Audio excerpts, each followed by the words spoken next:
There, I'm Dr. J, and welcome back to my channel, Life Goes On After 50. I'm here today with my daughter Danny, who's been with me on this journey as I try to learn how to maximize life to the fullest as I enter my senior years. I've already set some goals for myself, or at least set goal number one, which is to lose weight. I've defined a little bit how much weight I want to lose, and started to do a little bit of research to kind of get a better idea as to what all of this means. So Danielle here, who's somewhat of an expert on researching information about fitness and health, is going to share some ideas and help me as I attempt to achieve goal number one. So Danielle, I'm going to let you tell us a little bit more about something you've been looking at. I think it's called a program called Burn the Fat, Feed the Muscle. Is that what it is? Yes, it is. Okay. Well, Burn the Fat, Feed the Muscle is a program that Tom Venuto made into a book. Okay, and who's Tom Venuto? He is a natural bodybuilder and coach. Okay. Okay. Okay. A renowned? Yes. A pretty renowned, okay. Pretty renowned. He's well known online. Okay. And I guess in the bodybuilding world. Okay. That does some notes. Okay. Okay. Okay, so tell us a little bit more about Burn the Fat, Feed the Muscle. Okay. So this is a all-in-one comprehensive program that teaches you about Okay. Well, I tell you, but before you get into that, tell us a little bit more about you all may not know that Danielle used to have a weight issue herself, and I don't mean a small weight issue. Tell us more about that, Danielle. Okay. Less than 2 years ago, I was weighing nearly 200 pounds, and I only weighed everybody else when I got down to about 177, and then from there start working down until I got to about 110. I have been on a goal of trying to gain weight, but I did kind of the wrong way. And so I think today's question should be, what is weight gain and what is weight loss? And what are you really trying to achieve out of all of that? So you're saying that probably in my weight loss effort, I'm not just trying to lose weight. No. Okay. Because if you're just trying to lose weight, you could be losing water weight, you can be losing muscle weight, or you could be losing fat. And that makes a big difference on your overall appearance after the fact. Okay. So just getting all of this off is not enough. No. So when you hear those gimmicky things about losing 30 pounds in 30 days, what are you really losing? Because the only thing that you want to do if you're trying to get smaller, you really don't want to lose your muscle, because that's the one thing that's going to help you burn more fat and give you more of a shape. If you're losing water weight, that's temporary, because that water is going to come right back as soon as you eat something with a carb in it, or drink some more water, or have a little bit more sodium in your life. Okay. All right. So tell us more about Burn the Fat, Feed the Muscle. Okay. Pretty much just teaches you how to do what bodybuilders do. As you can see, in most cases, bodybuilders have achieved perfection with muscle to fat and water ratio. They are able to sculpt their bodies. And the program pretty much teaches you how to do the same. You don't have to officially look like a bodybuilder or become a bodybuilder, but you learn the principles that bodybuilders apply.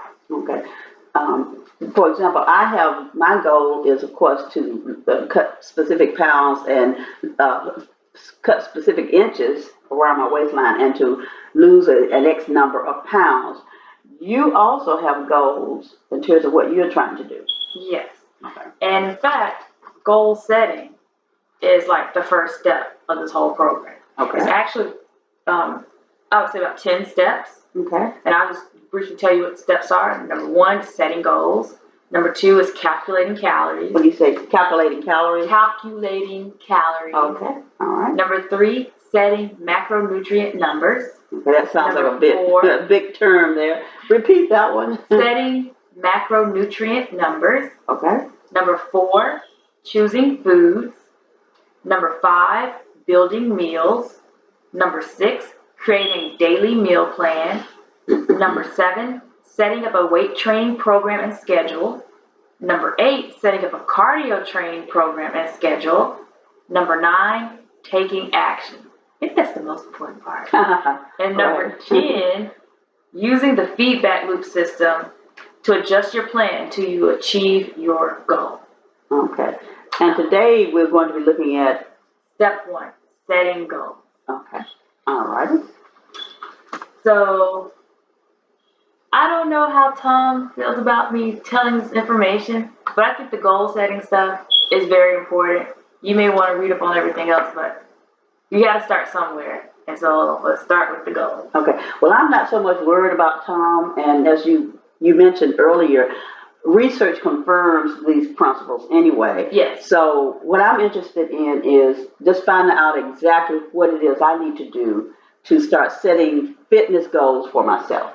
Okay, so he has a total of 1, 2, 3, 4, 5, 6, 7, 7 goals / questions Okay. that you should have for yourself. Okay, so let's shoot with those questions. So the first one is your long-term ideal body. And they have the questions to kind of prompt you with an idea. Like, what does your ultimate ideal body look like? Don't hold back. Think big. You may want to use another person's physique for inspiration. If so, who is your role model? Okay, so are you asking me those questions? So that's Yes. something I should examine? So your long-term ideal body goal. Okay, my long-term ideal body goal, I've always had a fascination with the actress who played on Waiting to Exhale. Oh, Angela Bassett. Angela Bassett. And I understand that she's one of President Obama's favorite actresses. And I think he likes her muscular look. But Michelle, his wife Michelle, has that. So, but she's also one of my one of my idols in the sense of what I would ultimately like to look like. So we're close in range in age, and so that looks like something that I could shoot for. Okay. And then we have, after that, your 1-year goal. So what is your body weight and body composition goal for 12 months from now? Okay. What are some fitness, strength, performance, and lifestyle change goals you want to achieve during that year? Okay, 12 months from now, this is April 2018, mid-April 2018. And a year from now, mid-April 2019, I would like to have about 10 to 15 inches cut from my waistline. Most of you may not be able to see this from the camera here, but I'm a very petite person in terms of frame, 5 foot 2 inches, and I am 5 feet 2 inches. And most of my weight has accumulated right in this area. I happen to already be naturally endowed up here, well endowed here. So I'm hoping some of that will come as a part of the natural losing weight process. I do not want to lose my butt because genetically I'm not endowed as well with that. So I don't want to lose that. So I hope it's possible that I can hold on to what I've gained with that over the years with my weight, but primarily concentrate here, cutting these inches off here. That's really my main fitness goal, my main physical goal. Okay, so what about strength or maybe performance? My sister Wanda posted something really interesting on Facebook yesterday. And I better not go into that right now, but it talked about women as they get older and about certain body parts that it's important to keep that part happy. Like Kegels or something? Huh? Like doing Kegels? I don't know. I didn't go into the link, but it talked about keeping all of our body parts happy. Including the lady part. Including the lady part. Yeah, that's what I just mentioned. Have you seen it? No, no. Okay. The subject matter that you will not discuss. I guess that might be preferred ultimately. Okay, the third one is your 3-month goal. It says, what is your ideal weight and body composition goal for 3 months from now? This is your focus priority goal, and the one you'll also put on a goal card and carry with you at all times, reading it as often as possible. Okay, so I figured you were going to mention something about documenting these. So yes, it will be important to document that. To be honest, I haven't really totally thought about 3 months, exactly 3 months, but 4.5 months from now to 5 months, I will be. That will be my birthday, the month of my birthday. There are some specific things I want to do. Initially, I thought I could cut maybe those 15 inches by then. I don't really think that's realistic. In an earlier video, I talked a little bit about getting a true assessment of my body status in terms of the level of fat, the level of lean, the level of water in my body. So it's not going to be realistic, I don't think, to cut as much as 15 inches from my waistline within those few short months. So realistically, if I can get about 7 inches off, I think that sounds like something I can do. Okay.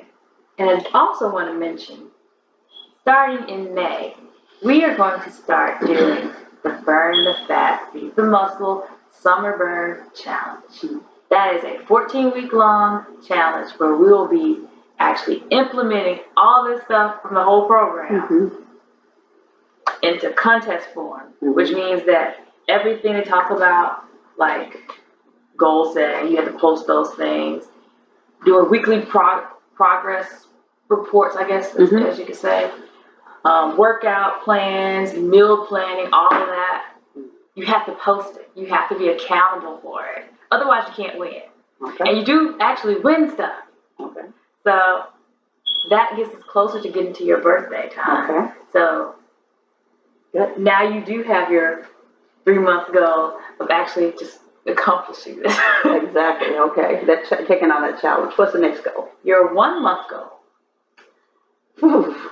My 1-month goal is to be able to maintain a rigid routine. Yeah, because it talks about. Because my weakness has always been following through.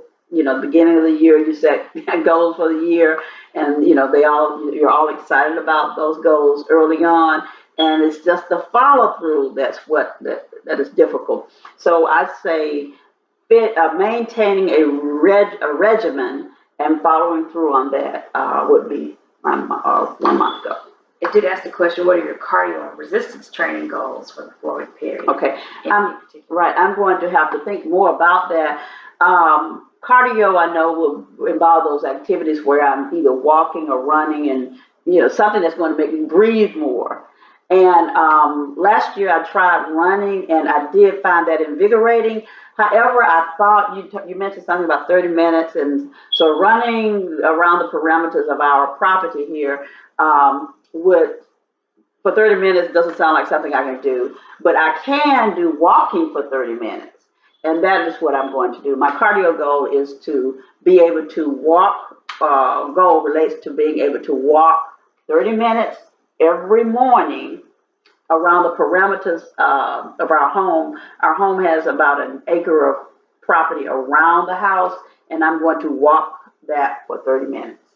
Mind you, we live in the middle of nowhere. Rural area, but I'm a country girl and proud of it. Okay, your weekly goals, and I want to go into this. It says, what is your weekly body weight and body composition goal? What will be your official weigh-in and body fat testing day every week? How will you measure? Okay, there's this little thingy that looks like a thong that will grab the fat. AccuMeasure body fat testing. Is that what it's called? Okay. AccuMeasure 3000 body fat testing. Right. And I'm going to have to get that. I purchased one for us. Okay, you've already purchased one? It's on its way. It's on its way. Okay, mail order. Okay, and so to be specific about that, I will have to set up what I want to do. But I'm imagining milliliter, milliliter of inch. I mean millimeters, or rather, of inches of an inch daily, or weekly. You know, I don't imagine it's just gonna shrink overnight. Well, basically, how they explain how you're supposed to do this, because they have a feedback loop system. You're pretty much trying to have an idea of, like, let's say if you're trying to lose 15% body fat, or get down to that, and you have X amount of time, and you know how much it takes, or realistically that you could lose, so you could kind of plan out how much you would lose each week. Okay. All right. I don't want to get into that. Okay, we can go more specifically. Yeah. Okay. So daily goals. What are the most important behaviors you must develop into habits and repeat every day to reach all your fitness and body composition goals? Well, initially it is to get out of bed and actually get up and do the routine, because that's the hardest part. When that alarm clock goes off, it is so difficult. You tempted to hit snooze, not only tempted, you hit snooze, and you're hitting snooze for 15 minutes, and it just doesn't do the trick. So getting out, literally getting out of bed each day, getting up, doing the daily routine would be my daily goal. I find for me, it's eating the right food. Because once you plan it all, it makes it a whole lot easier. But we have not even planned our meals yet. And then nobody wants to cook every day. You just want the food so you can eat it. So may have to do a little bit of meal prepping. Okay, and we can do that. Yeah. And that's for a later video. And then the last one is personal record PR goal. I just learned that term yesterday. One of my students was sharing some information about the track team and how each student had broken their PR. And PR for me is public relations, so I had no clue as to what the student was talking about. But PR here means your personal record. Now, elaborate a little bit more on that. And they're asking, what lifetime personal best records for performance, fitness, and physical condition do you want to achieve? To be honest, I have not thought specifically about that, and I will have to spend a little bit more time with that. Other than getting back to my driver's license weight, you know, that number that I lied about on my license, that I told the government I weigh. If I can get down to my driver's license weight, I will be happy. That will be an achievement, because since my childbearing years, and my daughter is, you know, you're 30, so 30 years back, since before that time, I have been pretty much overweight. Now, in college, or right after college, when I did get my license, I was 110. But I do not mean that. No, Danielle, it will not be 110. I do not want to go back to 110. But maybe 30 pounds over that would be what I'm shooting for. For me, I would say I've never officially been in full perfect shape. Never had a flat stomach. I've been fat all my life. All my life. Up until the last few years. Yeah. Well, and a short time during high school, remember? Between and I really wasn't that small either. 11th grade into college. No, 11th and 12th. 11th, 12th, and then college. College, I got fat. Okay, well, okay. Met David and we were fat together. Okay, well. All right. That's neither here nor there. But my personal goal is to actually look like a bikini athlete. That's pretty much a fitness model, but the more curvier, sexier muscles, not the big fitness ones where you look kind of masculine. Okay. Well, looking at the camera, I see the camera does put a few pounds on you. She's not this size. She's skinnier. In real life, she's skinnier, but still looking good. Okay. And so those are essentially the goals that we're looking at? And we have to fill all of that out. Okay. And then on the other side, it does talk about, Okay. talk about goal achieving formula checklists. Mm-hmm. To make sure your goals are actually achievable, Mm-hmm. we put on here, are your goals specific? Are your goals measurable? Mm-hmm. Have you set your goals big enough? You're not selling yourself short, are you? Mm-hmm. Have you set realistic deadlines for all your goals? Deadlines are important. Mm-hmm. Have you written your goals in the form of present tense personal positive affirmations? Have you prioritized your most important goal and made sure it doesn't conflict with other goals? Do you have a goal card with your number one goal written on it? Do you know the emotional reasons why you want to achieve your goals? Are you visualizing your goals as already achieved? Are you writing, reading, and visualizing your goals with faith and belief? Do you reward yourself when you achieve big goals? Do you update and rewrite your goals constantly? Are you keeping a list of achieved goals to revisit past success for motivation? Okay. And that's pretty much it. And we can talk more about those in our next video. Yes. Okay. All right. Well, we want to thank you for joining with us today. And I'd like you to remember that life does go on after 50. Bye. Bye-bye.